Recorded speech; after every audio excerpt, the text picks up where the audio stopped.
What's up, everybody? I'm here with another book review. This time I want to talk about a book in the Spooksville series. This is The Hidden Beast, number 12 in the series. I am now officially halfway through with Spooksville. There is 24 books in the series, so that's pretty cool.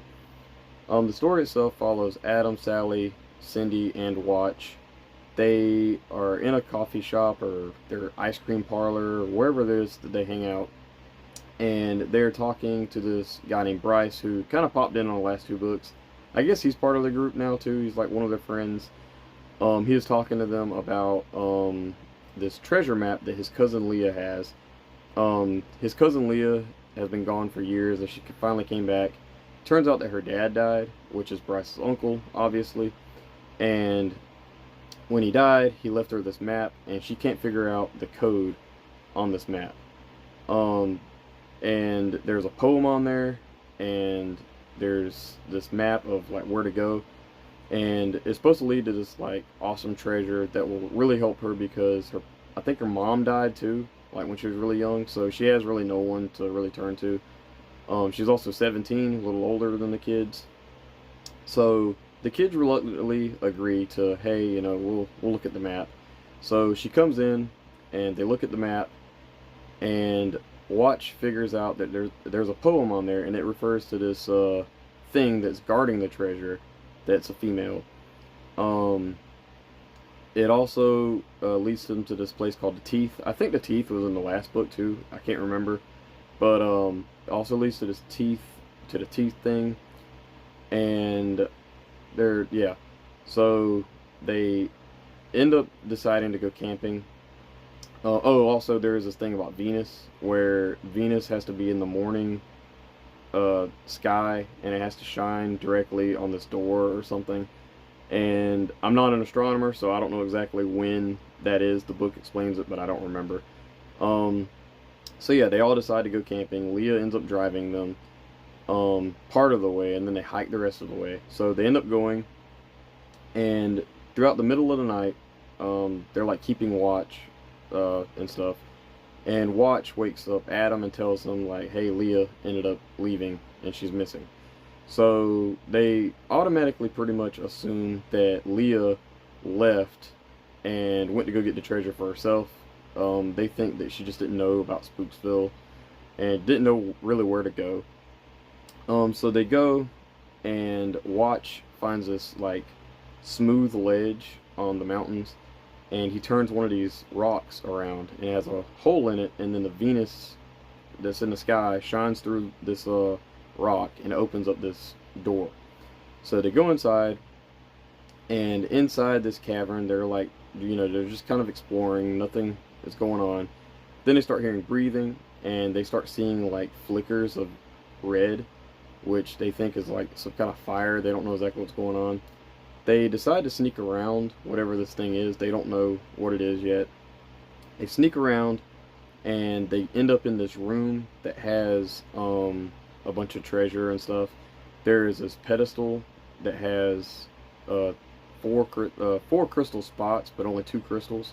So they assume that Leah took the other two crystals. So Sally, I think, ends up grabbing the crystal and the dragon kind of gets up a little bit.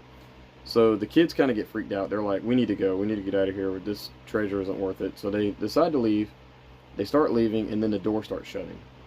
Sally and Bryce end up leaving, and they try to hold the door open, but they can't. Adam ends up reluctantly leaving to go get help.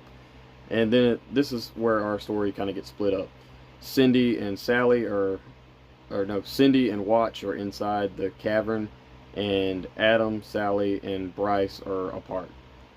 The story here with Bryce, Sally, and Adam, that storyline isn't amazing. They don't really do much. They just kind of, we learned that Adam buried some stuff around. He buries this raft. He buries a cell phone. He tries to call Leah to talk to her to see what's going on. And yeah, this thing with Cindy and Watch is a lot more fascinating.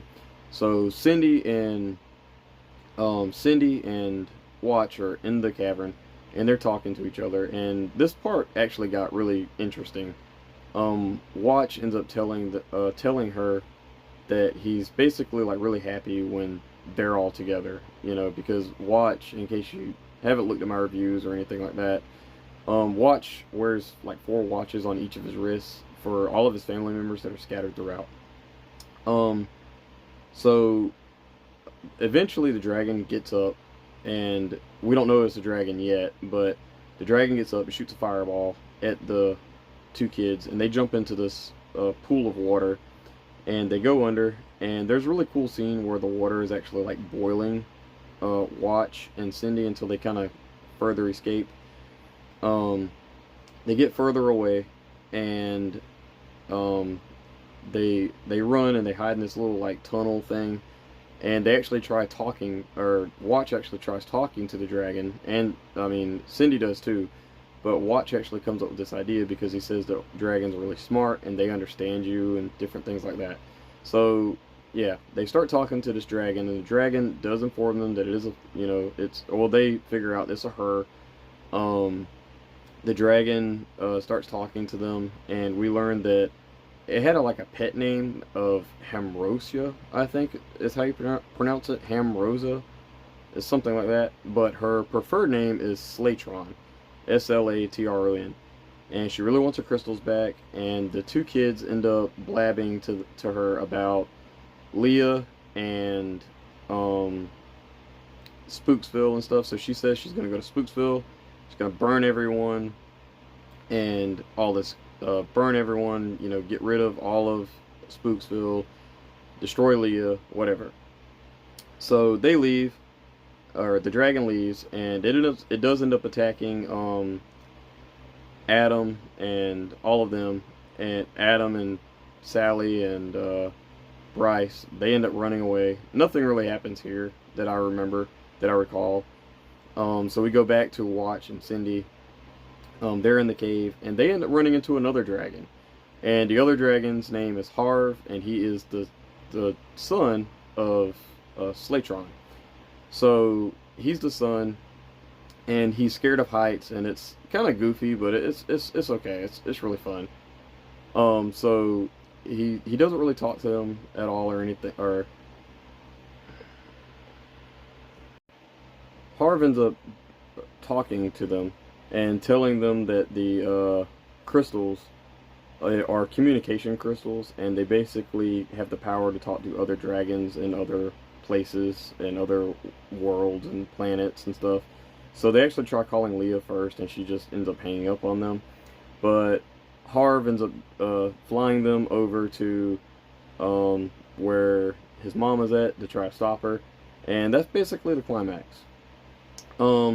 Earlier, I think I was at the end of the video and I said Harv didn't talk to them. I don't know why I said that. Yeah, I got a phone call at the middle of my review, but yeah. So, yeah, just ignore that, I guess. But, anyway. Yeah, The Hidden Beast was a pretty fun book. It wasn't my favorite in the Spooksville series. It's actually on the lower end for me. Shout out to Spongy. He always knows a lot about these books, and this is actually one of his favorites. I don't fall into that category, sorry. But yeah, I probably give The Hidden Beast a 3 out of 5 stars. I thought it was just kind of okay. Not an amazing book. I thought it took a little too long to get to the dragon, and I thought that the stuff with Adam and Bryce and Sally wasn't very interesting. Watch was the most fascinating character in this book. But yeah, The Hidden Beast, I give it a 3 out of 5 stars for me. Please let me know in the comments below what you think about these books if you've ever read this one. Thank you. Bye-bye.